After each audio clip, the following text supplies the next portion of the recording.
नमस्कार। जो गुरु जी के चरणों में मेरा सादर प्रणाम, सारी संगत को मेरा सादर प्रणाम, गौरव जी, विक्रम जी और मैनेजमेंट के सभी सदस्यों को मेरा सादर प्रणाम।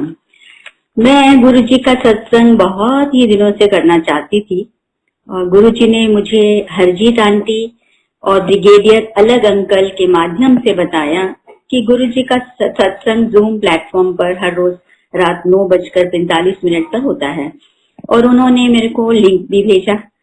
मैं गुरु जी का, हरजीत आंटी का, ब्रिगेडियर अलग अंकल का, गौरव जी का और उनके सारे मेंबर्स का शुक्रिया अदा करती हूँ, जिनकी वजह से मुझे आज सत्संग करने का सौभाग्य प्राप्त हुआ। सत्संग जीवन का को निर्मल और पवित्र बनाता है। ये मन के बुरे विचारों को दूर करता है। सत्संग क्या है? किसी भी प्रकार से भगवान की भक्ति करना सत्संग ही तो है। किसी भी प्रकार से ईश्वर के गुणों का वर्णन करना सत्संग है, जो से मुक्ति दिलाते हैं। गुरु जी एक साधारण व्यक्ति तो नहीं है, उनमें लॉर्ड शिवा की ज्योति थी और है। गुरु जी इज लाइट डिवाइन, जो इस धरती पर लोगों को ब्लेस करने तथा लोगों में ह्यूमैनिटी जागृत करने आए। गुरु जी ने हमारे हजारों लोगों की प्रॉब्लम, सफरिंग को खत्म किया। सारे देशों से लोग उनकी ब्लेसिंग लेने आते थे और आते हैं। सारे विश्व में उनकी संगत है और सत्संग होते हैं। उनका सत्संग सुनाने वाले को और सुनने वालों को गुरु जी की ब्लेसिंग्स मिलती हैं। संगत को बहुत प्यार करते थे गुरु जी। गुरु जी अपनी संगत को शिक्षा देते थे कि गॉड इज वन और सभी धर्म, जाति और रंग के लोग सब समान हैं। उनके लिए छोटा बड़ा कोई भी नहीं, अमीर गरीब का कोई भेदभाव नहीं था, कोई डिस्क्रिमिनेशन नहीं था। मंदिर के दरवाजे सभी व्यक्तियों के लिए खुले थे। गरीब व्यक्तियों की मदद करने के लिए भी शिक्षा देते थे और गुरु जी के पास तो डिवाइन पावर थी जो अभी भी है। उनको किसी भी व्यक्ति के पूर्व जीवन, वर्तमान जीवन और भविष्य जीवन के बारे में मालूम होता था। वे अंतर्यामी थे और हैं। उनके पास हीलिंग पावर थी और जो डॉक्टर्स कभी किसी व्यक्ति की बीमारी को अगर वो क्योर नहीं कर पाते थे तो उनको ही गुरु जी क्योर कर देते थे। लोगों की financial problem, family problem, health problem, सभी तरह की प्रॉब्लम्स को दूर करते थे और किसी की भी प्रॉब्लम अपने पे लेके दूसरों की प्रॉब्लम्स को ठीक कर देते थे। और गुरु जी की ब्लेसिंग्स लेने के लिए तो पॉलिटिशियंस आते थे, बिजनेसमैन देखे, ब्यूरोक्रेट्स देखे, आर्म सर्विस पर्सनल्स को मैंने देखा, डॉक्टर्स को, प्रोफेशनल्स और सभी तरह के लोग आते थे और आते हैं अभी भी। गुरु जी सबको ब्लेसिंग्स देते थे और अपने लिए कभी भी उन्होंने एक्सपेक्ट नहीं किया था और संगत को बहुत चाहते थे और बहुत ही प्यार करते थे। Guru ji is divine, he is almighty. Guru ji is not a magician और अ प्रीस्ट और स्वामी, ही इज गॉड। भगवान है, परमात्मा है, महाशिव हैं, महापुरुष, परम पिता है और अंतर्यामी है। गुरु जी तो अचानक ही मैंने देखा किसी भी व्यक्ति को किसी भी समय अपने पास बुला लेते थे। जहां देखते थे किसी को प्रॉब्लम है, उसी को किसी न किसी जरिए से बुलाते थे और ये हमारी टेंशन दूर करके खुशियां भी देते रहे और देते रहेंगे। कोई भी प्राणी जो गुरु जी के पास विश्वास से आता, उसकी सारी प्रॉब्लम्स हल हो जाती। गुरु जी कहते थे विश्वास करो, मंगो नहीं। गुरु जी का अनंतम शुक्राना। गुरु जी ने मुझे और मेरे अंकल को ब्लेस किया, बच्चों को, बेटी बेटे को ब्लेस किया और मैं अपने आप को बहुत ही भाग्यशाली, खुशनसीब समझती हूँ कि मैं और मेरे अंकल और बच्चे गुरु जी जो महाशिव हैं, भगवान हैं, उनसे मिलने का सौभाग्य हुआ। मेरी जिंदगी जो है वो तो स्पिरिचुअल गाइडेंस पर ही है गुरु जी की। वह हमेशा हर परिस्थिति में मेरे साथ हैं। आज मुझे बहुत ही खुशी हो रही है कि मैं अपने एक्सपीरियंसेस जो हैं वो बताना चाहती हूँ। मैं गुरु जी से कैसे मिली, सबसे पहले तो मैं यही बताऊंगी कि मैं कैसे मिली। मेरी जो लाजपत नगर में एक क्लाइंट थी, शिखा आंटी, उन्होंने मेरे को बताया कि मेरे पति जन्म पत्री बहुत ही अच्छे से पढ़ते हैं। तो 1999 में मैं उनके शिखा आंटी के घर में अपनी बेटी की जन्म पत्री दिखाने उनके पति के पास गई। जैसे ही मैं उनके ड्राइंग रूम में पहुंची, सामने एक बहुत बड़ा स्वरूप लगा हुआ था। मैं स्वरूप देखते ही रह गई। देखकर मुझे इतनी शांति मिली, मन प्रसन्न हुआ और बहुत ही अच्छी फीलिंग आई और लगा कि मैं गुरुजी का स्वरूप देखती ही रहूं। गुरुजी ने लाल चोला पहना हुआ था और दोनों हाथ अपने दोनों गाल पकड़े हुए थे। मेरी नजर स्वरूप से हटी ही नहीं। मैंने शिखा आंटी से पूछा कि ये किनका स्वरूप है। उन्होंने मेरे को बताया कि ये तो गुरुजी का स्वरूप है। और मैंने उनसे पूछा कि गुरुजी को कभी आप मिले हुए हो? तो उन्होंने मेरे को बताया कि वो सैटरडे के सैटरडे गुरुजी के दर्शन करने जाते हैं एम्पायर स्टेट में। तो मैंने शिखा आंटी को कहा एकदम से कि मेरे को आप गुरुजी के दर्शन करने के लिए प्लीज ले जाओ। तो उन्होंने कहा कि हाँ, मैं आपको जरूर सैटरडे को ले जाऊंगी। तो गुरुजी अंतर्यामी हैं, उन्होंने शायद मेरे को अपनी शरण में बुलाया।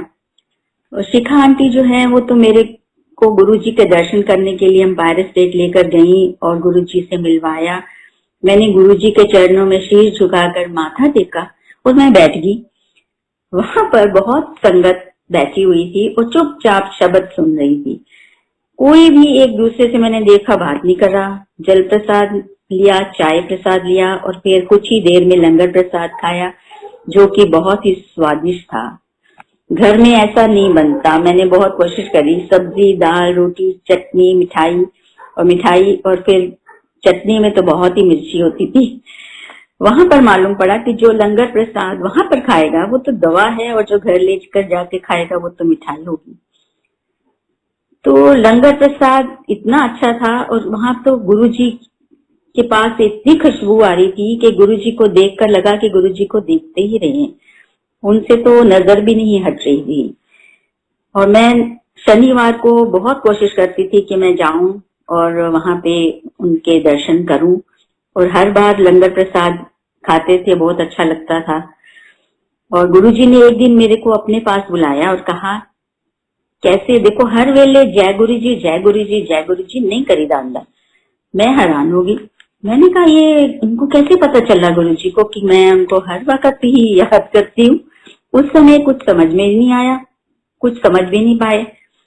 और मेरे सानी अंकल और कर्णिका बेटी और लक्ष्य बेटा भी मेरे साथ गुरुजी के दर्शन के लिए बहुत बार गए। और शिखा आंटी जो है वो तो गुरुजी का चोला कभी कभी रॉक्सी ड्राई क्लीनर के पास ड्राई क्लीन करने के लिए ले जाती थी और पूरी गाड़ी जो है वो गुलाब की खुशबू से भरी रहती थी। और ड्राई क्लीन करवा के जब वापस लेके जाते थे तो गुरुजी के चोले में फिर वैसे ही गुलाब की खुशबू आ रही होती थी और बहुत लगता था कि है गुरुजी साथ हैं। अपना एक सत्संग ये भी शेयर करना चाहती हूँ कि एक दिन शाम को जब मैं और मेरी कुछ संगत जो हमारे वहां थी गुरुजी के पास बैठी थी, थोड़ी सी ही संगत रह गई थी और गुरुजी अपना चोला बदल के बाहर आके बैठे और कहने लगे कि चलो रात हो गई। पर गुरुजी ने कहा कि चलना है। उन्होंने जैसे ही कहा सब उठकर चलने लगे अपनी अपनी गाड़ी में। अब गुरुजी एक कुतुब मीनार के पास किसी के घर में फर्स्ट फ्लोर पे रहते थे, जो उनके घर ले गए और मुझे याद नहीं कि वो किनका घर था। चाय प्रसाद लिया और गुरुजी बातें करने लगे और गुरुजी सारी संगत नीचे कारपेट पर बैठ गई। थोड़ी देर में गुरुजी ने मेरे को इशारा किया और अपने पास बुलाया और गुरुजी ने कहा कि मेरी ना पीठ मल। मैंने सोचा मैंने कि गुरुजी क्यों पीठ मलवा रहे हैं, क्योंकि उनको गर्मी लग रही है या क्या हुआ। मैंने बहुत धीरे धीरे उनकी पीठ मलनी शुरू करी कि उनका शरीर इतना मुलायम था कि मेरे को हाथ लगाने में भी डर लग रहा था। तो गुरुजी की मलनी शुरू कर दी। गुरुजी ने फिर कहा नहीं नहीं नहीं नहीं, ऐसे नहीं, जोर जोर से मल। उनकी पीठ मैंने मली जो कि इतनी नरम और मुलायम थी और उनकी पीठ एकदम जोर जोर से मलने से लाल हो गई। और मैं कुछ देर में फिर गुरुजी मलते मलते कहा कि जा तेरा कल्याण कर देता। उस समय मुझे इतनी समझ में भी नहीं थी कि ये क्या है, कि उन्होंने क्यों मलवाई, कि रेड हो गया उनका। तो मेरे को लगा कि मेरे को शायद अब लगता है कि कोई प्रॉब्लम थी या कोई बीमारी दिखी उनको, तो उन्होंने मेरे को ठीक कर दिया, ट्रीटमेंट किया। और उनको तो सफरिंग बताने की भी जरूरत नहीं होती थी, वो अपने आप ही जानते थे और वो ठीक कर देते थे। मैं अब लगता है कि मैं बहुत ही भाग्यशाली, खुशनसीब हूँ कि मैंने गुरुजी अपने हाथों से उनकी पीठ मली। जय गुरुजी, शुक्राना गुरुजी, आपका बहुत बहुत शुक्राना। एक और सत्संग करना चाहती हूँ कि एक शाम को जब मैं गुरुजी के पास ही बैठी हुई थी, तो मैंने गुरुजी को बताया कि मैं एक मेडिसिन हर रोज लेती हूँ और बहुत साल से ले रही हूँ। तो गुरुजी ने मेरे को कहा, मेरे को देखते हुए उन्होंने कहा कि छोड़ दे, कोई लोड नहीं खाने दी। तो उस दिन के बाद से मैंने मेडिसिन जो कि इतने सालों से मैं खा रही थी, छोड़ दी। ये सब गुरुजी की ही कृपा, ब्लेसिंग है। और जब भी मेरे को खुशबू आती है गुलाब की, तो मेरे को लगता है कि गुरुजी मेरे अंग संग हैं। एक और सत्संग शेयर करना चाहती हूँ। एक शाम को जब मैं गुरुजी के पास बैठी हुई थी, गुरुजी ने मुझे अपने पास बुलाया और कहा कि मेरी नाभि सूंघो। उनकी मैंने नाभि सूंघी, उसमें इतनी अच्छी खुशबू आ रही थी। और गुरुजी ने पूछा कि बता ये कैसी खुशबू है। मैं नहीं बता पाई, तो उन्होंने बताया कि ये तो कस्तूरी की सुगंध है। ऐसी खुशबू मैंने पहले कभी भी स्मेल नहीं करी थी। ये सब गुरुजी की ही महिमा है। और मेरे को लगता है कि मैं कितनी किस्मत वाली थी कि जो गुरुजी की नाभि की खुशबू भी मैंने स्मेल करी। और जब भी गुरुजी शरण में उनकी जाते, बहुत सुकून, शांति मिलती। शब्द और सत्संग सुनकर बड़ा अच्छा लगता, बहुत आनंद आता। गुरुजी के दर्शन में जब भी दर्शन करने जाती, गुरुजी हमेशा कहते कि आया करो। और जब भी गुरुजी के फादर मदर आते थे पहले, तो वो भी संगत के साथ ही बैठते थे और गुरुजी के चरण में मत्था टेकते थे। एक और सत्संग शेयर करना चाहूंगी।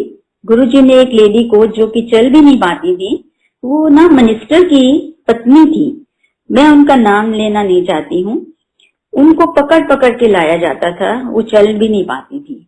धीरे धीरे गुरुजी की ब्लेसिंग से वो अपने आप ही चलकर आने लगी। ये सब गुरुजी ही करवाते हैं। गुरुजी अपने हाथों से उनको प्रसाद बड़ी बार दिया और उनकी ब्लेसिंग से वो चलने लगी। तो गुरुजी ने मुझे आने के समय बोला कि बड़े मंदिर आना। उस दिन मुझे याद नहीं कि शिवरात्रि थी या वैसाखी थी, और मैं अपने अंकल के साथ, अपनी बेटी कर्णिका के साथ, बेटे लक्ष्य के साथ बड़े मंदिर गई। गुरुजी अपने सिंहासन पर बैठे, उन्होंने हम सबको ब्लेस किया। गुरुजी की ब्लेसिंग से हमारी लाइफ ही बदल गई और हमारे बच्चे अच्छी तरह सेटल हो गए हैं।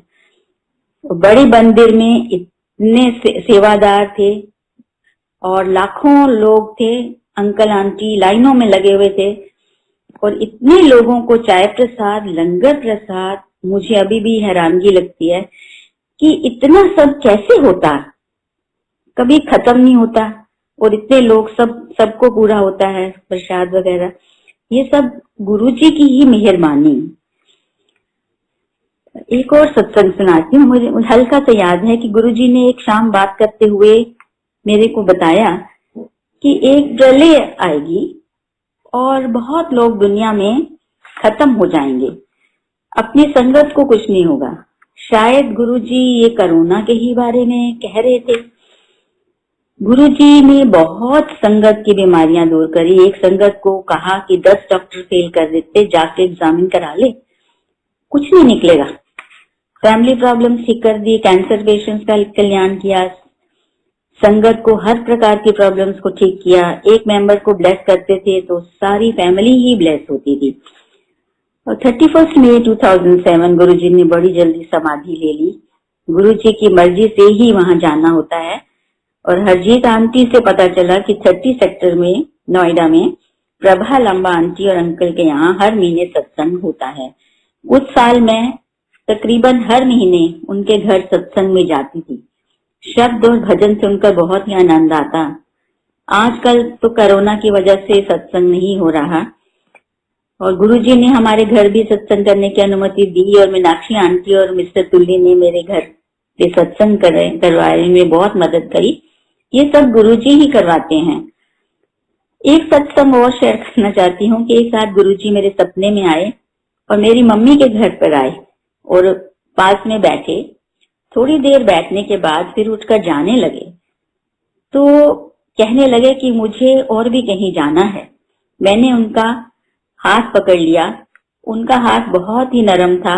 अभी तक मुझे उनके हाथ का स्पर्श याद है। बड़े मंदिर भी जाती हूँ, कभी कभी लाइनें लगी होती हैं। गुरुजी कहते थे देखना मंदिर में लाइनें लगेंगी। और इसके अलावा मैं फेसबुक पर संगत के मैसेजेस भी पढ़ती हूँ। जब भी कोई प्रश्न गुरुजी से पूछती हूँ तो उसका जवाब मेरे को फेसबुक पर किसी न किसी संगत के मैसेज से मिल जाता है। कुछ दिन पहले मैंने मन में सोचा कि आज गुरुजी का कोई भी मैसेज नहीं। थोड़ी ही देर में एक मैसेज मिला कि जो गुरु पर विश्वास करते हैं उन्हें गुरुजी को नहीं खोजना पड़ता। ये है हमारे गुरुजी जो सब कुछ जानते हैं और एकदम मैसेज में अपना जवाब दे देते हैं। बड़ा मंदिर जो है वो बहुत ही पवित्र स्थान है। Power of Guruji is beyond comprehension. एक और सत्संग शेयर करना चाहती हूँ। 2018 को मेरे घर पर काम करने वाली लड़की छुट्टी पर चली गई और वापस नहीं आई। हम बहुत परेशान कि काम वाली आई नहीं रही। तो गुरुजी ने देखो कैसे एक लड़की को मेरे पास भेजा। जब उस लड़की ने मेरे को अपनी फोटो भेजी तो गुरुजी का स्वरूप दीवार पर लगा हुआ देखा। मैंने उस लड़की की तस्वीर देखते ही उसे एकदम बुलाया, क्योंकि मुझे पूरा विश्वास है कि उस लड़की को गुरुजी ने ही मेरे पास भेजा है। कल ही जब मैंने एक मैसेज पढ़ा फेसबुक पर, मैं सुन रहा, मैनू पता है मनु किनों और किस वेले कुछ देना है। तो मैं तो सुबह शाम उनका मंत्र जाप करती हूँ। ओम नमः शिवाय, शिवजी सदा सहाय। ओम नमः शिवाय, गुरुजी सदा सहाय। और मैं गुरुजी का दोनों हाथ जोड़कर शुक्रिया करती हूँ कि जो उन्होंने हमारे को दिया, उनकी ग्रेस जो है वो सारी संगत पर बनी रहे। और गुरुजी से प्रार्थना करती हूँ कि जल्दी कोरोना वायरस खत्म करे ताकि हम बड़े मंदिर जा सकें। गुरुजी हमेशा कहते थे विश्वास करो, मंगो नहीं मनो। एम्पायर स्टेट में संगत से एक दिन पता चला कि गुरुजी ने अपनी मदर को बोला कि जितने लोग आए हैं ना सबको चाय प्रसाद का इंतजाम करो। तो उनकी मदर ने बोला कि ये तो बड़ा मुश्किल है, इतना इंतजाम कैसे होगा, सबको पूरा नहीं होगा। परंतु पता नहीं गुरुजी के मेहर से सबको चाय प्रसाद मिली और कोई भी प्रॉब्लम नहीं हुई। और उनके बचपन के टाइम का कि जब भी किसी स्टूडेंट की पेन की इंक खत्म हो जाती थी तो वो हाथ लगा के उनके पेन की इंक भर देते थे। स्किन डिजीज की एक गर्ल, वो मैंने देखा है, वो तो ब्लेस किया और वो बिल्कुल ठीक होगी। गुरुजी की ब्लेसिंग्स का तो शब्दों में वर्णन करना ही मुमकिन नहीं है। और मैं तो हर रोज सुबह शाम मंत्र जाप करती हूँ। ओम नमः शिवाय, शिवजी सदा सहाय। ओम नमः शिवाय, गुरुजी सदा सहाय। और कहती हूँ अब कि शुक्र करा मैं गुरुजी थोड़ा शुक्र करा, तेरा हर वेले दिन रात गुरुजी शुक्र करा। सत्संग कराया आज गुरुजी शुक्र करा, जागे सोए हुए भाग गुरुजी तेरा शुक्र करा। तो मैं अब गुरुजी से प्रार्थना करती हूँ कि कोरोना को जल्दी खत्म करो ताकि हम मंदिर आ पाए। और गुरुजी मेरे से कोई गलती हो गई हो तो प्लीज मेरे को क्षमा करना। और गुरुजी is my guru, he is my best friend, he is malik, my all. I remember him and talk to him in my mind. Guruji listens to me, helps me and gives me answers. Jai Guruji.